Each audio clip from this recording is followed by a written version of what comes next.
I'm David Dodge. Welcome to Green Energy Futures. The Alberta government recently lifted its 6-month moratorium on renewable energy development and imposed some new rules.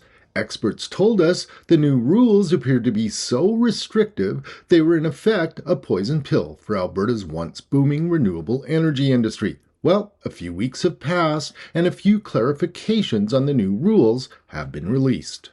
Hi, my name is Vittoria Bellissimo, and I'm the President and CEO of the Canadian Renewable Energy Association. We do wind, solar, and storage across the country, and I'm excited to be here talking to David Dodge today. Okay, so for context, last August, Alberta decided to pause Alberta Utilities Commission approvals of renewable energy projects.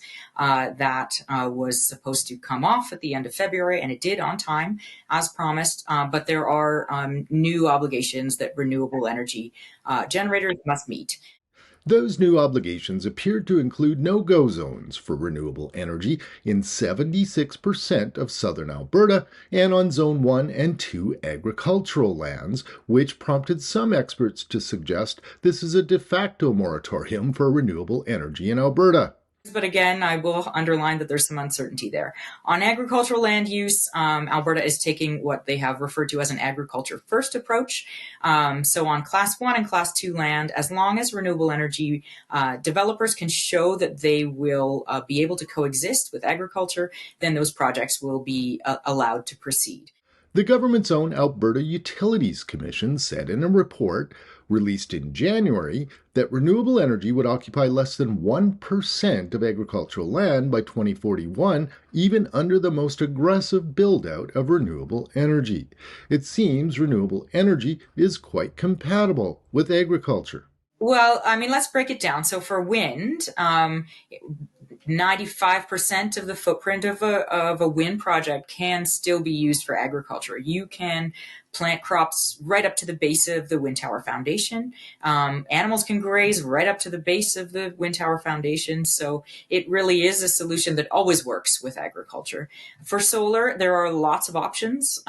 There you can plant different types of crops. Pollinators can exist, bees can exist, sheep can graze. So the question is, we just don't know what the AUC will count as agriculture first and what they won't count. The Alberta government also announced renewable energy would be kept 35 kilometers away from protected areas and pristine viewscapes. This prompted the Canadian Parks and Wilderness Society to release a map showing 76% of southern Alberta would be off limits to renewable energy. The map that was circulated showing 76% of southern Alberta being off limits wasn't a government-sanctioned map. It was an interpretation of what was released. The government took a little bit longer than industry would have liked to release a map, but they've done so, and it does show the buffer zone is limited to what the minister described to us, which was the Rocky Mountains and the foothills, along with visual impact assessment zones around UNESCO World Heritage Sites.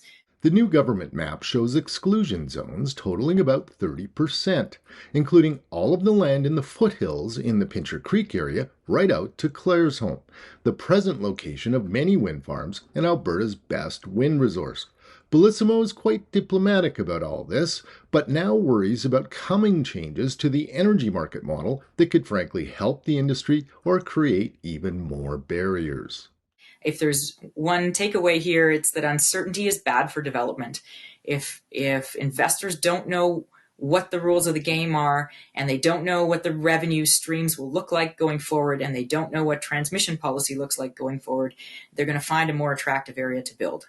It seems uncertainty is the new watchword for Alberta's once booming renewable energy industry, and that's bad for business and the $11 billion worth of projects that were in the queue before the moratorium. There's much more to this story in our blog at GreenEnegyFutures.ca. For Green Energy Futures, I'm David Dodge.